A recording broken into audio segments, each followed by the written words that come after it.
Good evening, everybody. I'm Fictional Crystals, and we have some new stuff for Season 8.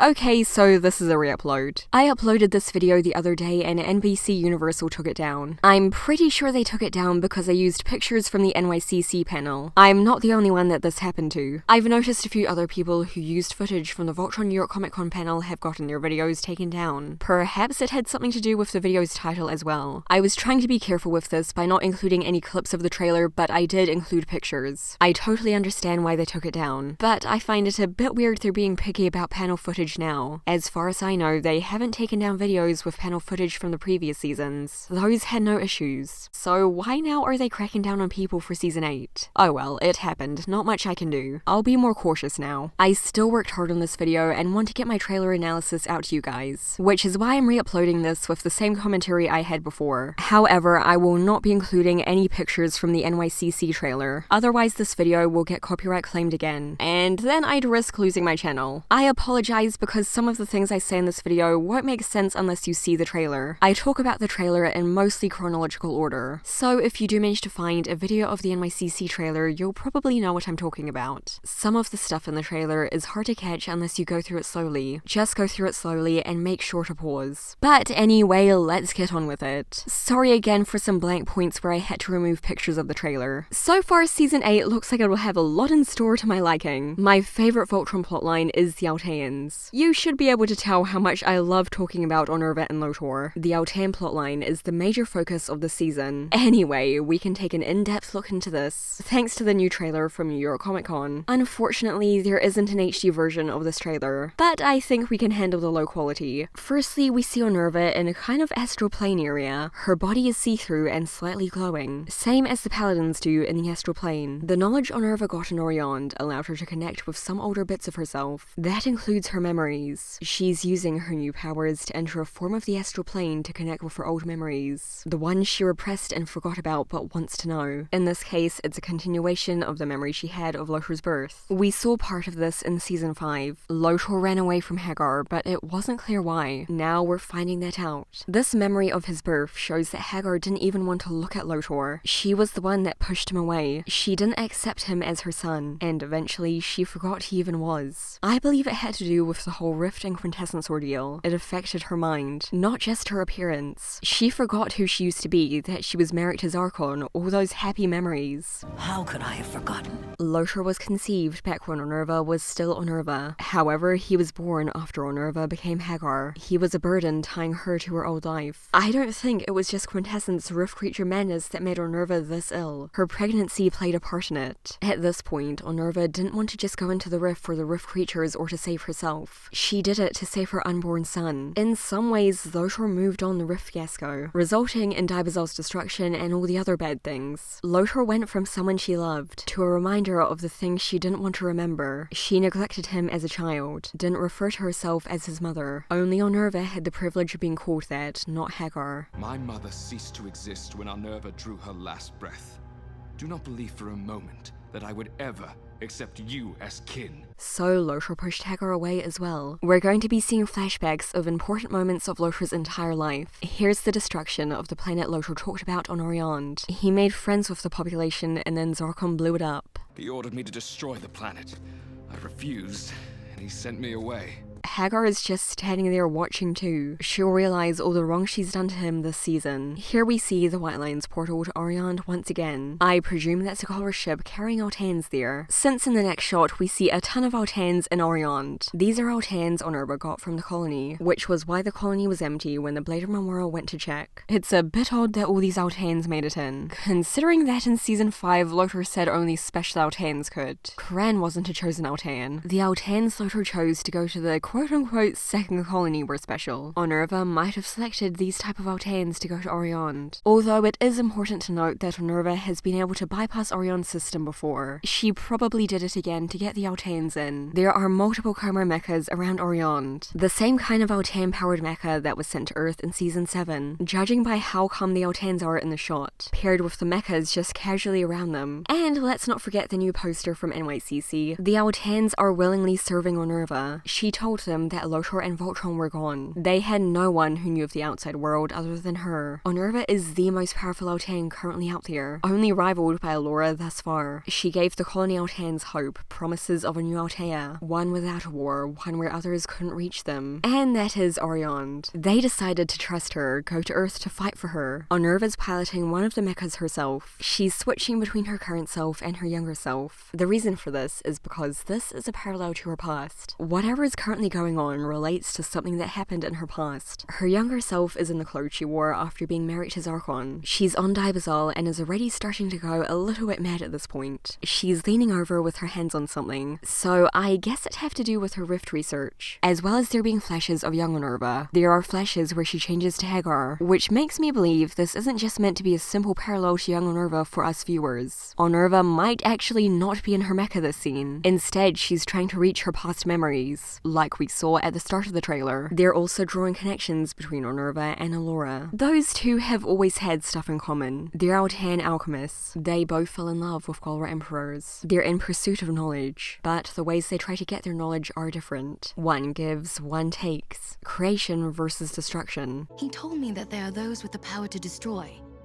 and those with the power to create. Honerva and Allura will face off once again. They can also teach each other some important things. And maybe Allura will be able to help Hagar like she did in 80s Voltron. Empress Honerva right now seems similar to Empress Allura from the alternate reality. Or at least she could end up following a similar path to the alternate reality Alteans. There's the old trope, which I quite like, of heroes and villains not being too different. You know, the one where the villain says, "We're the same, you and I." And the hero's like, "I'll never do what you've done." Voltron's flying through a crumbling area while being shot at. The Paladins are going through an astral plane type area. They could have found another way to enter Oriande without being Alteans, or they're trying to escape or reach someone through the astral plane. The astral plane shows up at another point in the trailer, so I will talk about it later. A fight's going on a Galra-occupied planet. If this isn't Honerva's doing, the reason Galra ships are there is because it's a part of the Galra Civil War. Pirates and factions of the Galra are fighting for territory. Alteans are watching Voltron leave through a portal. As I said earlier, perhaps Voltron found another way to enter Oriande. Maybe that's where they are here. Notice how the portal they're going through doesn't look at all like the average wormhole. It's more akin to a passageway into the rift, or some other realm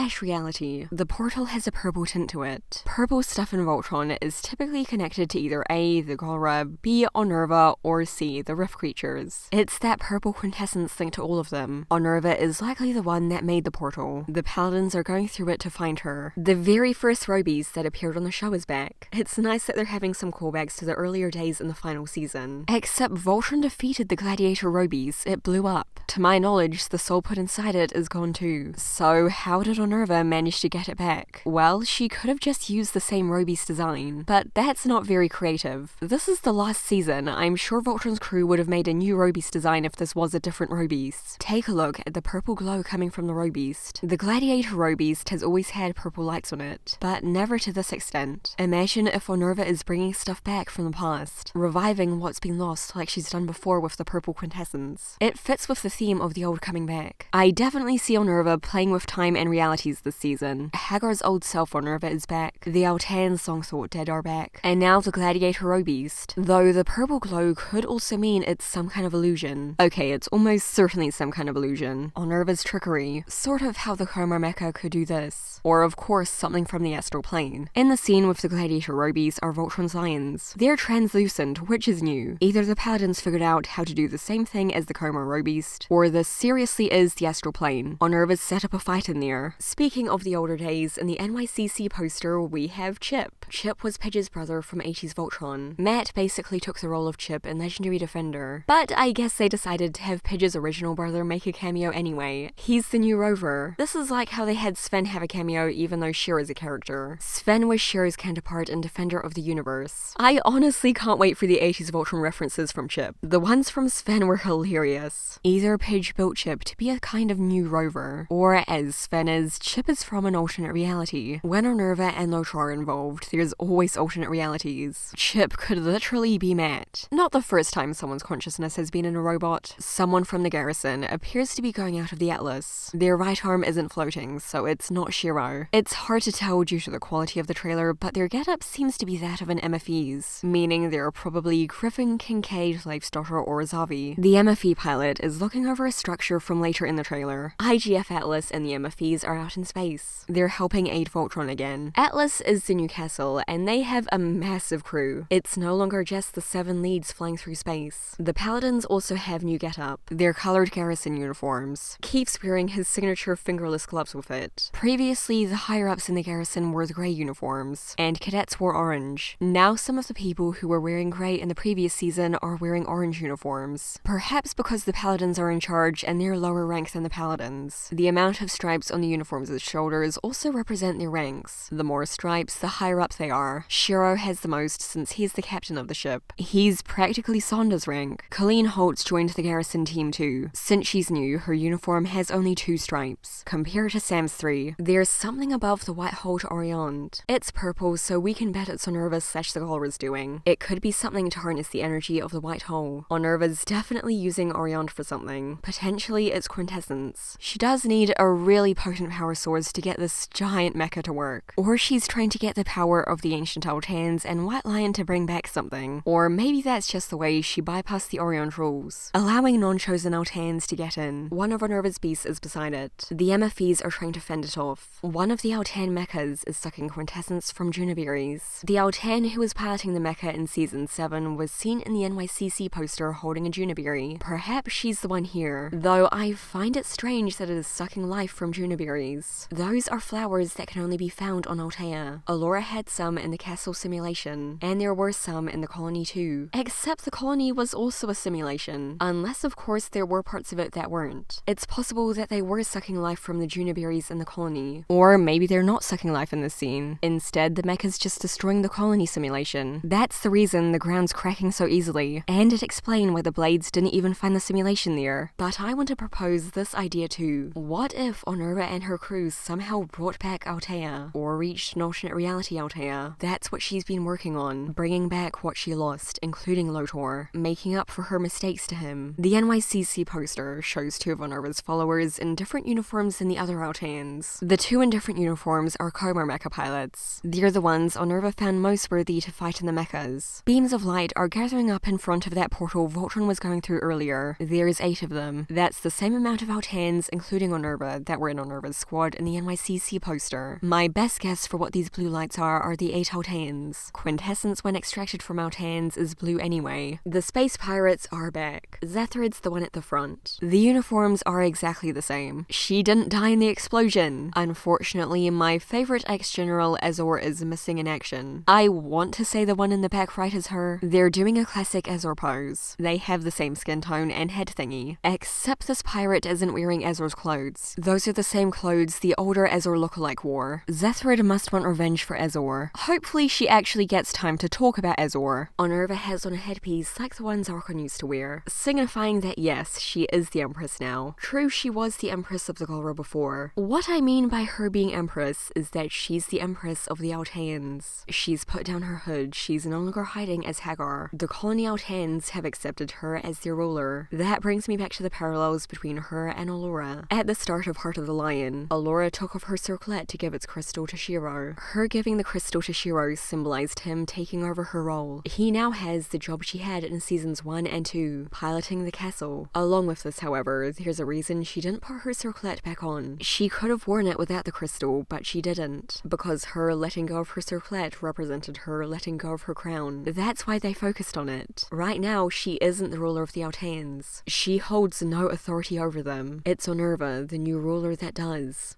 You're no Empress of mine.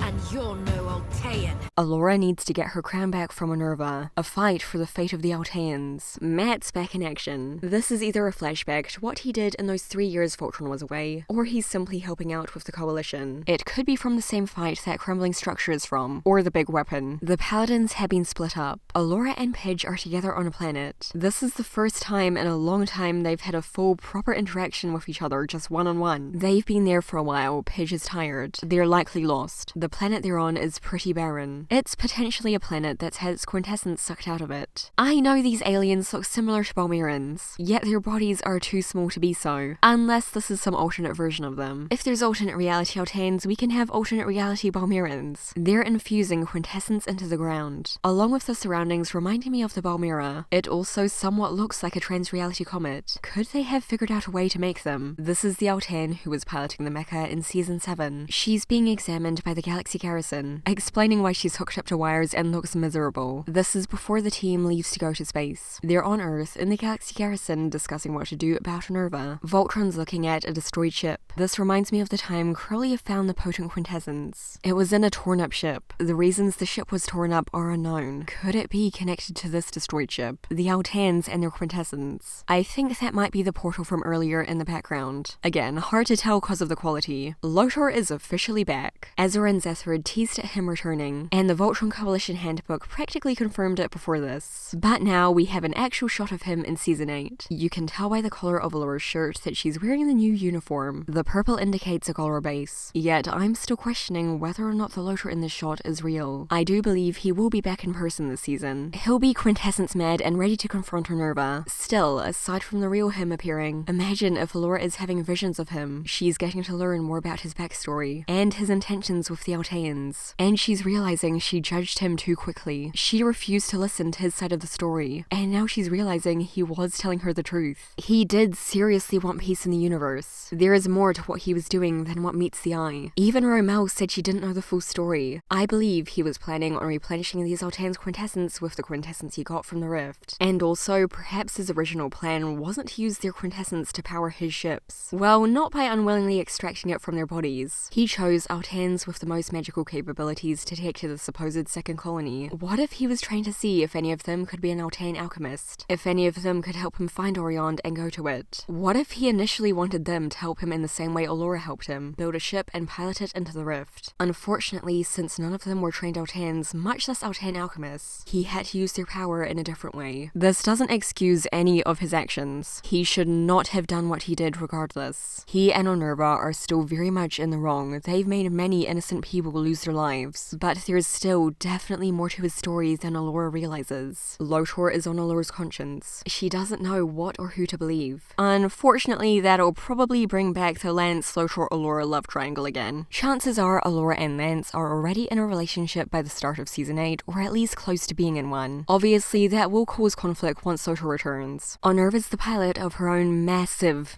robeast. It appears to be a black dragon. Her quintessence is connected to it, hence the glowing eyes. The lions and their paladins do the same thing. Eyes also glow when in contact with the rift creatures. They're bound to be brought up again this season. They had such a massive effect on Honerva in the past, how could they not? I'm assuming Shur is giving a goodbye speech on Earth. This is right before they leave. This place also looks like a trans-reality comet. The Atlas is picking aliens up. Several of Honerva's Alteans made it aboard the Atlas. They could have escaped from Honerva, or Honerva purposely told them to go aboard the Atlas as part of her plan, or the Paladins simply took them aboard. They're touching the Castle of Lion's crystal. When they do, a beam of light shines from it and their eyes glow. If Honerva did send them aboard the Atlas, she might have told them to do this to sabotage the ship. It's the same light as what we can see in these two scenes, further proving that these are the Alteans doing. When Alteans do a certain something, this happens. It's the same blue quintessence light as the Alteans' quintessence. If you look closely, you can see ships within the blue lights. The ships could in fact be what we saw those Balmeran-like aliens infusing quintessence into. Here are my guesses for what they're doing. They could be trying to bring something back to life, or bring back something they lost a long time ago. If this is Honerva's doing, it could be something reality ending, or they're trying to find another way to make a gateway to an alternate reality. For instance, that portal from other points in the trailer, or even a place like the astral plane, which we did see earlier in the trailer, and we know is connected to Oriande. Or speaking of Oriande, what if this is the creation of it? Oriande is a mysterious place. How long has it existed? Why can only Alteans enter? How did the ancient Alteans end up getting there? And was the White Lion always there protecting it? This may answer our questions. There's a new robeast/mecha. It's Honerva's Honerva's colossal one. Continuing on with the astral plane stuff, each of the Paladins are in the mindscapes of their respective lions. I don't think they're together because the background colors in each of these shots are different. Pidge is in green, Allura's in blue, Hunk's in yellow, and Lance is in red. Keith's probably in Black's consciousness, but we don't see him in the trailer. Not the first time he's been there. Immediately after the 4 astral plane shots, Keith gets shocked in the trailer. Shocks like this in Voltron don't always mean the Paladin will end up going into the astral plane. Still, it did happen with Shiro. Keith might have unwillingly been trapped there. They might have just decided not to include his astral plane scene in the trailer, since he is shown straight after the other 4's astral plane scenes. They're each fighting someone. Last time there was a fight in the astral plane, it was Shiro fighting Zarkon for control of Black. Whoever's fighting them in their astral planes is trying to get control of their lions. It's most likely Honerva's forces, whether that be herself, one of her Alteans, or someone she ended up controlling. Imagine Keith getting involved in her trickery. They've been forced to fight in the astral plane instead of the real world. Their real bodies are far apart from the antagonists. If the pilots and their robots are too hard to take down, they need to fight in the mind. This is the only choice they have to bring the other down. If their consciousness dies, their real body dies as well. And if both their consciousness and real bodies die, they can't pilot their lions. So likely Honerva's forces. Hagar was the one who helped Zarkon get into the Black Lion's consciousness the first time. Here's Honerva's colossal dragon beast.